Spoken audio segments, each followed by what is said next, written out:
anybody can become a millionaire just leveraging the power of what they already know and what they can teach other people. Welcome to Inspiration Rising. My name is David Trotter, and I'm a business growth consultant. I'm passionate about helping business owners, just like you, rise above your biggest barriers to reach your greatest goals, all without the paralyzing overwhelm, feeling all alone, or wondering what the heck to do next. I'm a former pastor and a serial entrepreneur who's passionate about personal growth because that's what's helped me cultivate peace in my life and empowered me to love my amazing wife, Laura, of 26 years, and our 2 almost grown kids. So if you're all about business, personal growth, and peace in your life, you're in the right place. I'm super glad that you're here. Hello, friends. Welcome back to Inspiration Rising. It is great to have you with me today. You know, so many people, in light of all this COVID chaos craziness, have lost jobs or hours or businesses, of course. And man, in the midst of that loss, there can come the potential for just sheer panic, right? Just like, what do I do? We've got to get money flowing again, especially if you're the primary breadwinner in your household. It can really be freaky. I remember, it's probably been 8-9 years ago. I had a client that was providing the majority of my income at a time during my business. You know, I've had my own business for like the last 13 years. And there was a particular client because I was doing marketing work for organizations at the time. And that client transitioned unexpectedly, let me go. And I was freaked out because it was right before Christmas. We as a family were needing that money. And you know what I did? I started going to estate sales. If you don't know what those are, that's basically when somebody dies and like they leave all their junk behind and the family hires somebody or they do it themselves and just have a big sale. And you walk through the home and you buy dead people's stuff. I know, it's creepy. The first few times I did it, I was like, oh my gosh, I am walking through somebody's house. They could have died here. All their stuff is just here and I'm picking through it. How morbid is this? But you get over it really quickly and you start to find people's stuff really interesting, especially if they're really old because they've got really cool old stuff. Okay, so back to the point. I came across this giant collection of Precious Moments figurines. If you don't know what these are, they were very popular in the 80s, and they're these little light-colored figurines of these kids with big eyes, and they're kind of creepy, but like moms loved them. My mom had a big collection, still does, but I bought, I don't know, just tons, like $500 worth, just tons and tons and tons and tons of them. And I ended up sitting in our garage on a table, researching them all, seeing what they were worth, listing them on Craigslist and eBay. And I think I made over $1,000 just on that, purchase. It took a lot of work. But here's the thing. When you need money, you do what it takes. Am I right? You do what it takes. You don't sit around and wait for something. No, you do what it takes. And that's what I love about the conversation that I had today with Jess O'Connell. Jess, her husband lost his job unexpectedly in 2018, and they ended up needing government assistance, which is great. That's why it's there, of course. And then she took matters into her own hands and was like, I am going to launch a business. I'm going to figure this thing out. And she launched a business and quickly generated $1,500. And it was like, oh, okay, I think I can do this whole online business thing. So she ended up testing a lot of different ideas over the next 6 months and then ended up generating $10,000 a month rather quickly.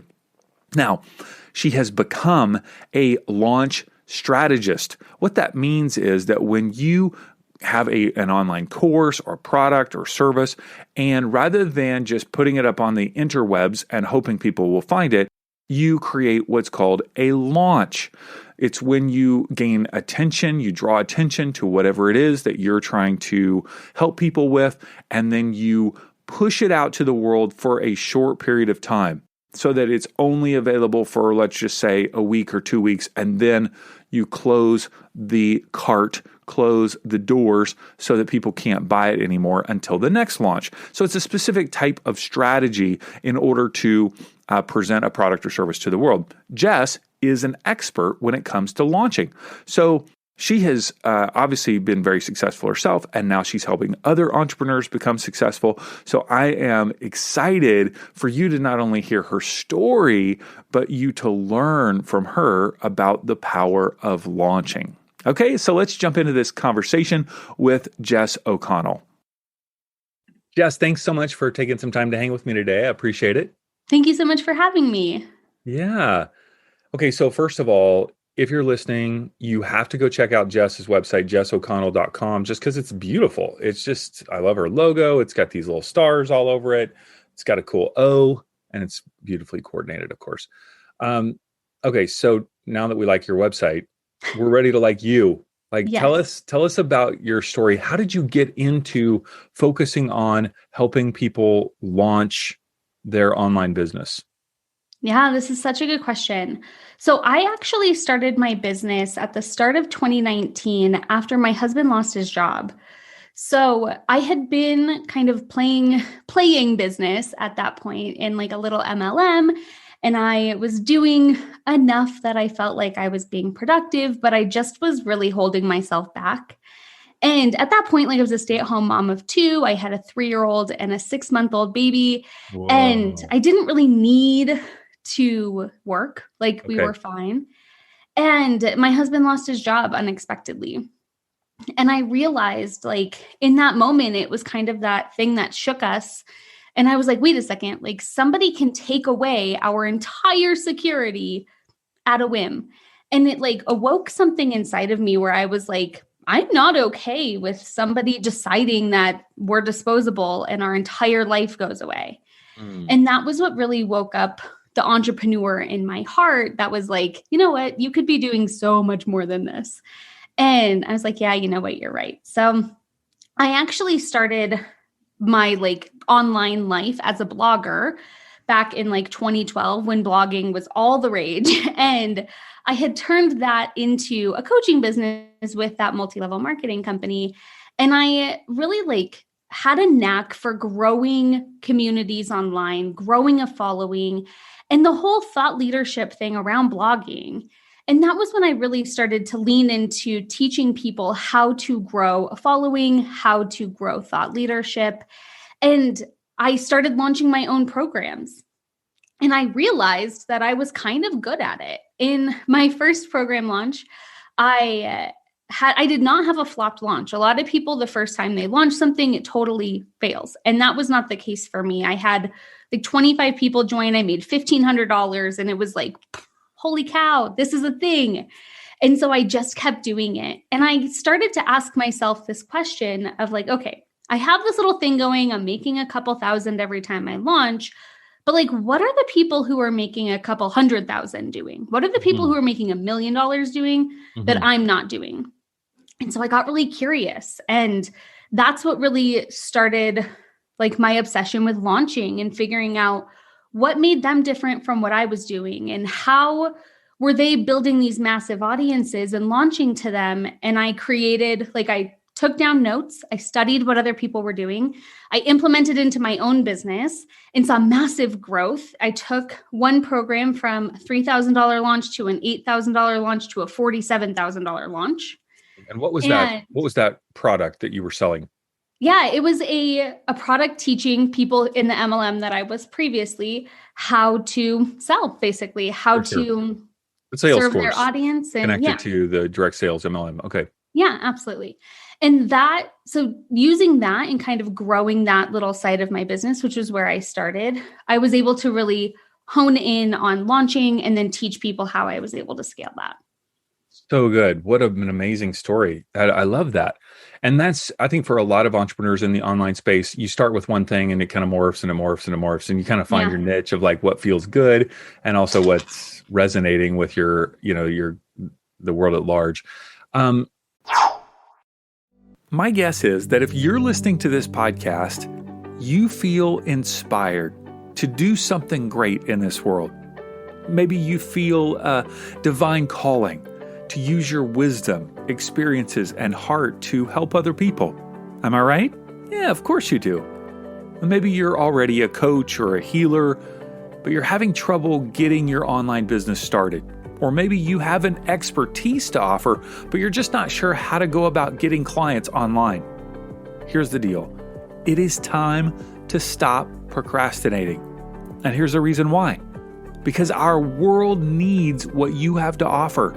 You have something inside of you that people desperately need, and the only way they're going to experience it is if you're willing to step out from the crowd and rise up to be seen. We need to see you and hear you and experience you. So I want to invite you to join me for Soul Arise, a free 3-day online experience to help you start and grow a soul-inspired online business. I'm going to go live inside of our private Facebook group on June 8th, 9th, and 10th at 8 a.m. Pacific time to teach for 30 minutes each day. Yes, there will be replays. Day 1 is all about discovering the secret to standing out online so that people can see you. Day 2, learn how to find your unique voice so that people can hear you. And then day 3, craft your one-of-a-kind product or service so that people can experience you. You can sign up for free right now at soularise.me. That's soul, S-O-U-L, arise, A-R-I-S-E.me. Join me right now by signing up at soularise.me. You point out on your website kind of the difference between spaghetti launching and aligned launching. Can you help us understand the difference between those two things? Yeah, absolutely. I think the core difference is energetic, probably. When you're spaghetti launching, and this is what I did in the beginning too, and something I see so many people doing, is having an idea, especially in the online business space. Like you have an idea and you're like, yes, this is amazing. I'm going to offer it. And you throw it out to your audience, expecting them to be as excited about it as you are. And then they're not, right? Why wouldn't they be? And so then they're not, because like they're not in your brain. And we know like you have to have 7 exposures or whatever for people to get buy-in. And then you start to say, oh my God, maybe it wasn't that good of an idea. And so you start to kind of backpedal and you're like, everybody hates me. Everybody hates this. I'm just going to stop talking about it. And then maybe nobody will know that I tried to launch something and I'll go back in my little cave. And then you create this belief that like launching sucks. Launching is hard. I don't want to launch. And so the next time that you go to launch something, you're like, oh, I have this new idea and it's really exciting. And you play the whole cycle over again. And maybe you get a little bit more confident. Maybe some people are used to you, so they do buy early on and you can start to see some success that way. But at the end of the day, it's not the most effective way to launch something because you are not fully committed to the success of that launch. And so aligned launching is about setting up all of the dominoes in the row so you can kick the first one and they all go down.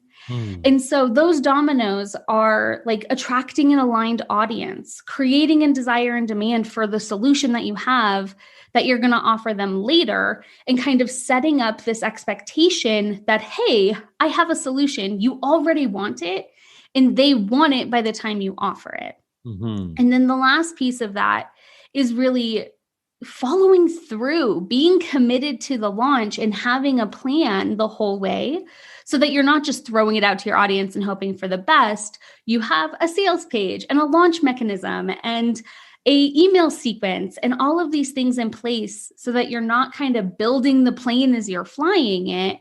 You can go into piloting it knowing that it's going to be complete when you get there. One of the first things that you talk about on your website is this whole idea of taking a stand, sharing your truth, and that will then attract an audience.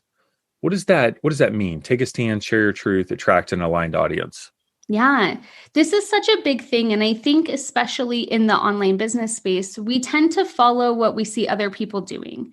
We're like, oh, they're successful at that. That's what I should be doing because obviously that's what's successful.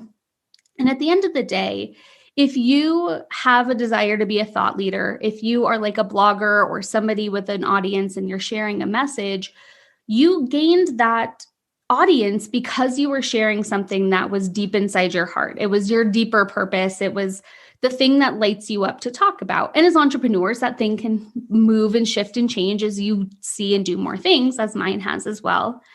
But when you're coming from the place of like, this is what I am passionate about, this is what I want to talk about, rather than doing what people are looking for or what everybody else is doing, that's when you can really stand out because you take a stand for something. Mm-hmm. And I like this quote. I don't know who it's from, but that's what I see so many people doing online is saying like, where are my followers? I must find them so that I can lead them. Instead of saying like, I am a leader and by taking a stand, people will follow me. And when you take a stand for something, you become known for that thing. And that's when the people who want that thing will follow you. And that's a much stronger way to build thought leadership and to build a business than trying to find your followers so that you can lead them. Yeah. What would you say that you take a stand for in business and then maybe life in general? Yeah, absolutely. So in business, I take a stand for people really optimizing this thought economy that we're in. And this might get a little like high level for just a second because this is such a great question. But I think that we're living in a time where more and more people are seeking peer-to-peer education. It's a booming industry. Even before the pandemic, it was scheduled to be like a $325 billion industry by the end of 2025. I bet we've blown that out of the water at this point because everybody was home. And so everyone's like, I want to learn how to bake sourdough. Like that Right. is the peer-to-peer knowledge industry. And I think that we have this asset that so many people are not utilizing, which is their thought leadership and really selling their thoughts. And this thought economy is booming. And I think that like I take a stand for people owning that they have something to say and owning that they have an authority, and that looking at the people who we used to think of as authorities, like politicians and celebrities and authors, like it's a really tiny group that we're all looking to learn from, where instead right now we're craving that peer-to-peer connection and that peer-to-peer thought leadership. And so I stand for empowering people to find their secret genius, to find the thing inside of them that they are an authority at, and really owning that and creating a different economy. And that's my greater vision. And I recently really fleshed this out. I see in the next 10 years, really shifting the way our economy works in general, rather than having more people who are employed, having more people who are creating thought leadership and who are taking a stand and really expanding that peer-to-peer thought economy.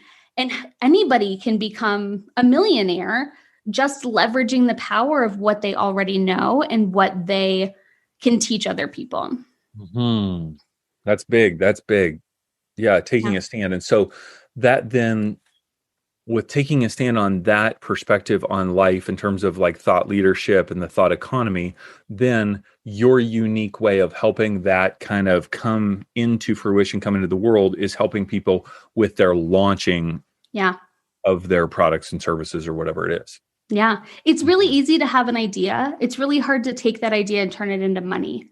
Mm-hmm. And something that I happen to be really good at is helping people take an idea, structure it so that it actually gets the idea across and gets people results, and then market that so that they can get customers for that idea.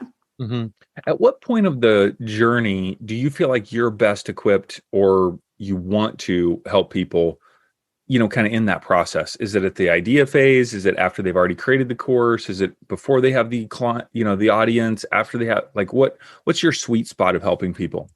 Yeah, I love helping people who know that they have something to say and they want to kind of get a bigger megaphone. So people who have a deeper purpose, who are not necessarily chasing their followers to see what they want to offer, but the people who are like already internally thought leaders who want to expand their reach. For example, I just finished launching with a client who is a celebrity dog groomer, and she has a TV show on HBO Max all around dog grooming. She has a booked out salon, in LA, and she wanted to reach her bigger audience by creating dog grooming courses. And so I helped her create and launch her dog grooming course. And she was able to get, I think it was 650 new students, made $150,000 out of something just out of thin air, using something she was already great at and already known for, and just creating this whole new revenue stream. I mean, it came out of thin air, but it was a lot of work. It was a lot of work to put it all together, but she already had the knowledge, really, is what you're saying. Yes. The knowledge, she has to package the knowledge and then create a mechanism to connect people with that. Yeah, that's amazing. What would you say you said the biggest challenges, it seems like, in the launching process is the spaghetti approach. I've got this idea, let me throw it out there. But let's just say somebody's taking more of a deliberate approach. They do have somewhat of an audience. The launch process, as I work with people, does feel so overwhelming, all the little details. And so, there are people that come alongside and kind of help with those details.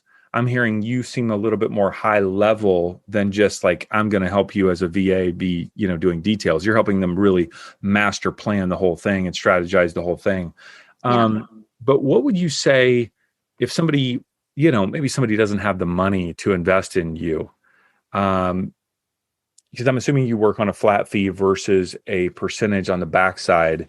Like if they don't have the money to invest in you, what are their options? You know what I mean? Like they're wanting to grow their business, but they're going, I'm not at the Jess O'Connell level. Okay. She's working with friggin' people on TV. Okay. I'm like this little person who's got like this little course. Like, what would you suggest to them that they could do to help kind of get clear on how they can launch more successfully? Yeah. One of the things that I take a stand for is education at every level. And so I serve people with my podcast for free. I have a $9 launch checklist that lists out all of those things that you have to do and is like, it's really fancy. You like put in the launch date and it like auto populates all the due dates for things. It's pretty cool.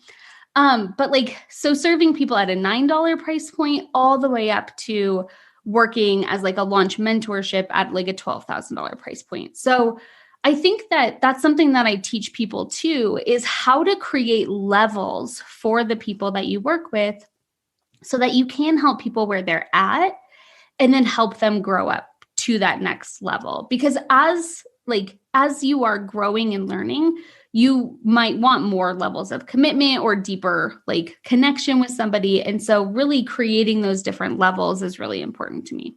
Yeah. Talk to me about the podcast, The Launch Fix. Who should be listening to this? What are they going to learn? Talk me through it. Yeah. The Launch Fix is for somebody who's in the online business space, whether they have a course already, or maybe they don't yet, or somebody who's launched before to varying levels of success. And they want to learn about these bigger principles of launching and also hear other people's experience launching.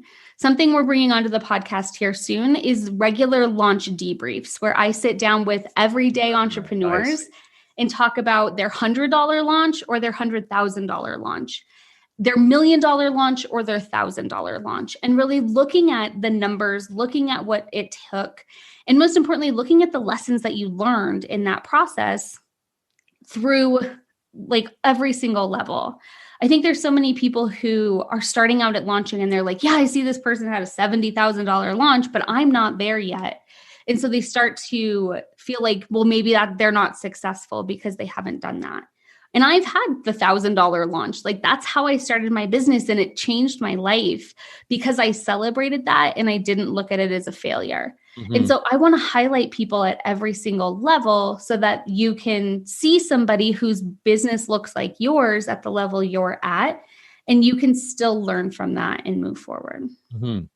So one of the things that I'm curious about is the idea of launching versus ongoing, being, open. Like so an evergreen? Evergreen, or just, it's just available to purchase, right? I mean, like maybe there's not like this big funnel maybe it's just more of an option on the website. So like, for instance, I just launched a month ago a product called Rise Up Creatives, and it's an online tool for entrepreneurs to help them stand out and save time on social media. They get a bunch of graphic design templates that are all drag and drop, similar to Canva, but it's on our own platform.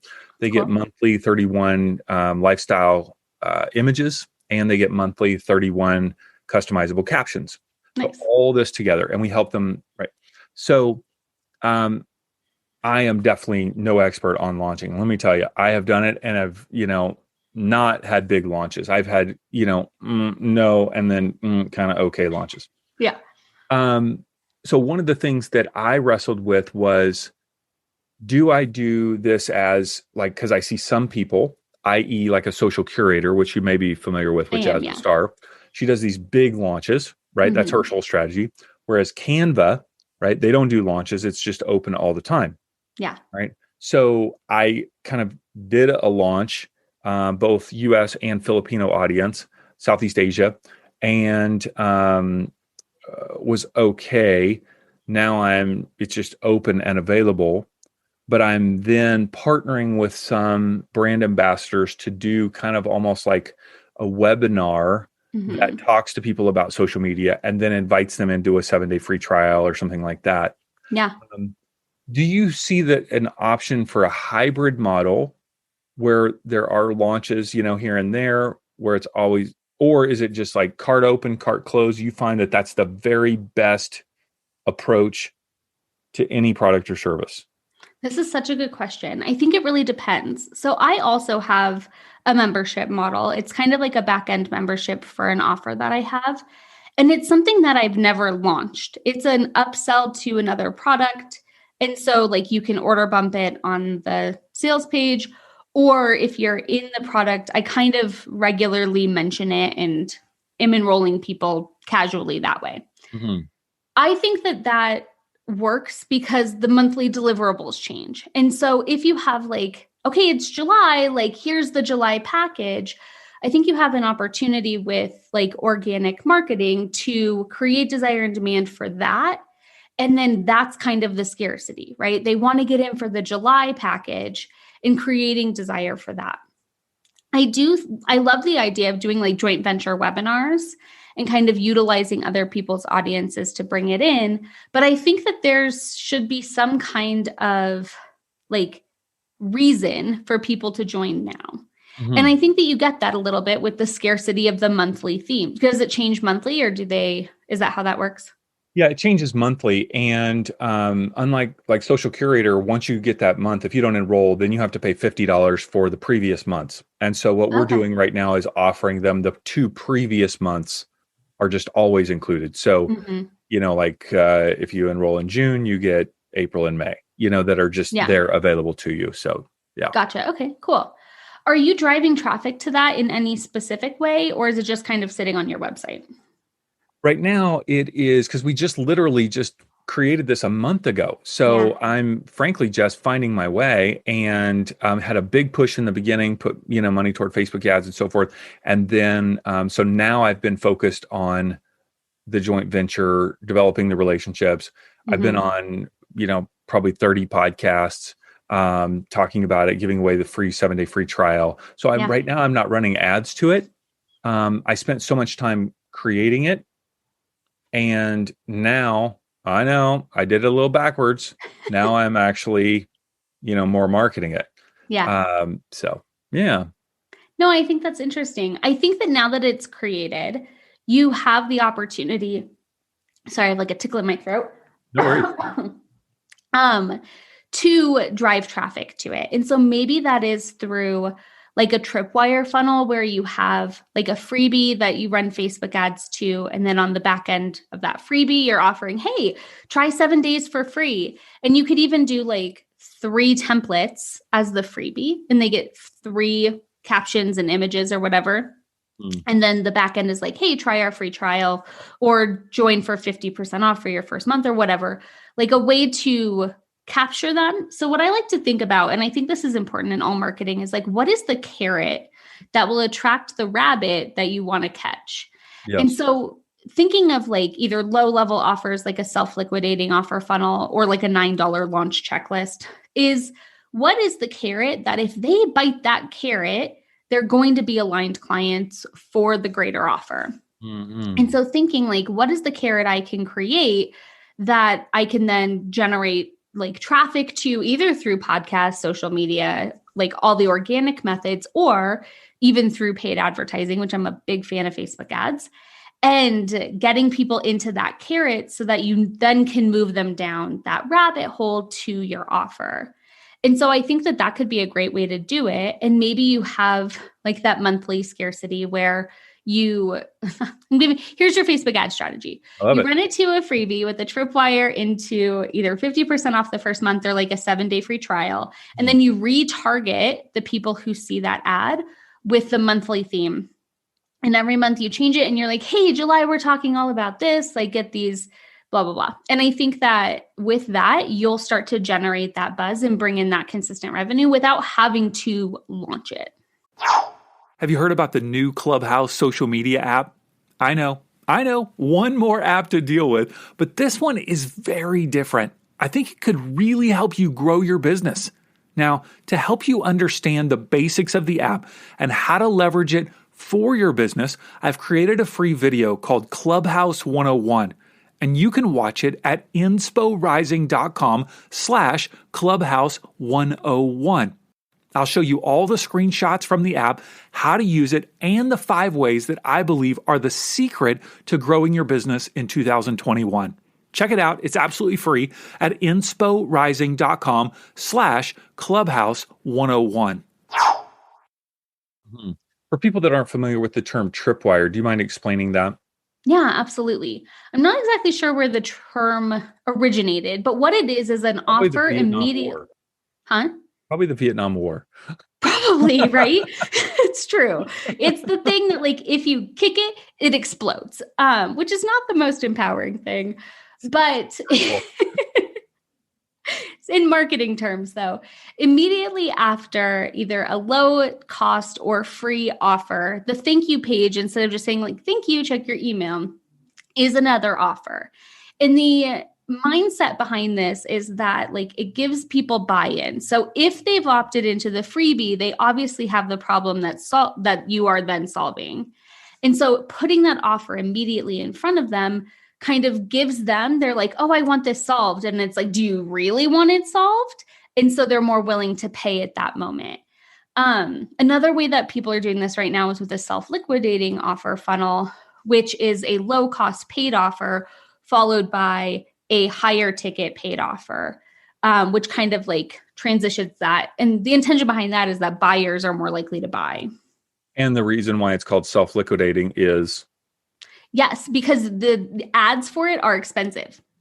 And so the intention in running ads to a paid offer is to get the ad cost, like the cost per lead, to be the same price as the initial offer. So if you have a $37 offer, you will be spending $37 per lead for that offer.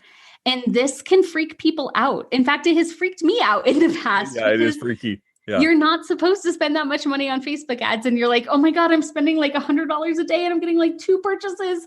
But at the end of the day, like, is it paying for itself? It's not a profit generating thing. It is a lead generating thing. And I think that that's one of the biggest misconceptions with tiny offers is that I'm going to make $100,000 with a tiny offer. And it's like, you're really not. You're going to make it on the back end of that. It's going to cost you a little bit of like stomach. Like you have to have the gut for it to attract those leads, but they are greater leads at the end of the day. Mm-hmm. All of these things that you're talking about for a lot of my audience will be really overwhelming. You know, the amount of work that it entails to put together this, because it's not just the thought process. First of all, you have to know how to do what you're saying, but then sitting down and going, what about all the technology? What about all of I got to write all this stuff? How many emails? I got to write these pages? I got to create these pages. You know, it is a lot of work. Now, do you offer kind of a done for you system on this, or are you more of a doing it along, like with them? It's more of a done with you. I have actually thought about doing a done for you service. It's not something I do right now, but it's something I've definitely considered because you're right. There's so much to this. And you're the expert at what you're the expert at. You're not necessarily the expert at marketing it. And so there's a lot to be said to hiring a team who can do all of this for you to make you more money. And so that is definitely something I've considered putting together. But I do want to address that if you're listening to this right now and you're like, oh my God, self-liquidating trip funnel, like what is happening right now? Ultimately, launching comes down to having an audience that wants it, creating an offer they want, and offering it to them. It doesn't have to be any more complicated than that. And the reason why your launches in the past have not been as successful is because one of those three elements is off. Either your audience does not know that they have the problem that you solve, or they don't want a solution bad enough to buy it. Your offer is not clear enough that it's the solution to their problem, or they don't believe that you're the person to solve it, or you're not offering it to them because you have some kind of belief about offering. And if you can do those three things, have an audience that has the problem that you solve and they want it solved, have an offer that solves the problem that they have, and create and like get it out there, offer it to them, that's all it takes to grow your business. It seems like to me that the main missing element in those three is number one. 100%. The audience, right? Yes. To build that audience that has some sense of cohesive identity and the same problem, like that is the number one challenge. Yeah. And so what's ironic is that most entrepreneurs start with the product or service. You know, it's like, I got this idea for this great thing. And it's like, okay, well, that's great. Now you really are passionate about this thing, but in order to sell that thing, you have to become a marketer. You have to become a marketer. Like if you get into business, you're in the business of marketing. You're not just in the business of creating a painting or creating mugs or making a bracelet. Like you have to build an audience somehow. Yeah. And a lot of people don't have the stomach for that, the patience for that, the process that it takes a process. And otherwise, I tell people, I go, well, really what you have is a hobby. And so, and that's okay to have hobbies. Yeah. But if you're not going to do the work, you're not going to have a business. You're really not. I think the hardest thing too is that marketing is so counterintuitive. And something that I see so many people who are in like the creative business space or even in like the thought leadership space is that they think that they need to be like everybody else, look like everybody else in order to be successful. But at the end of the day, we hear a lot about this term like magnetic attraction, right? You want to attract your ideal clients to you like a magnet. And yet they're showing up online like everybody else, not saying anything loud, like just being as vanilla as humanly possible because they don't want to push anybody away. Right. Oh, you want that? I can do that. Right? It's that mindset. And what I believe is that, well, and what science believes is that magnets are polarizing, right? You have the positive charge of a magnet, which is the attraction charge. And the magnet is only as powerful as it is polarizing. You have that negative charge. You have to be willing to push people away in order to attract people. People follow polarizing people. And I want to be really clear. Being polarizing does not mean being controversial. It does not mean saying things that upset people. It does not mean being like negative. What I mean is taking a stand. What makes you different? What makes you unique? And really, instead of trying to blend in and trying to be like everybody else, what is the stand that you take that makes you stand out? What are the industry norms or the status quo that other people are doing that you totally disagree with? And how can you stand out because of that? And it's when you create that differentiation, when you are willing to push people away, that's when you truly do attract those aligned clients. And you have to be willing to do that in order to stand out and in order to like really attract those people who want what you have to offer. How would you say that you are polarizing? Like, I know I've heard you say what you take a stand for, but like Yeah. how are you polarizing? I think that a lot of people are teaching the opposite of that in general. Like, don't say anything, like, just like follow your audience, create whatever they want. And I totally disagree with that. I think that taking a stand for what you create and attracting your audience is something that is polarizing in the industry. And then also taking a stand against like throwing things out there and launching like spaghetti and really having that more methodical, aligned approach. And so I don't think that like throwing offers out there is how you become successful. You have to take a step back and really think about it and attract the audience first. And I think that that is polarizing in like the launch industry. Mm-hmm. Okay. JessO'Connell.com and the launchfixpodcast.com. Both beautiful websites. And Jess, I just love your passion and you know your stuff. You obviously know your stuff so well. And I appreciate you sharing just some wisdom. And I selfishly am, I'm going to rewatch a couple of these things and go, Good. All right, I'm going to take a couple of these tips here. I hope to see your tripwire up and running. Yeah. Thank you so much, Jess. I appreciate it. You're so welcome. Thank you so much for having me. Hey, congrats on listening to another episode of Inspiration Rising.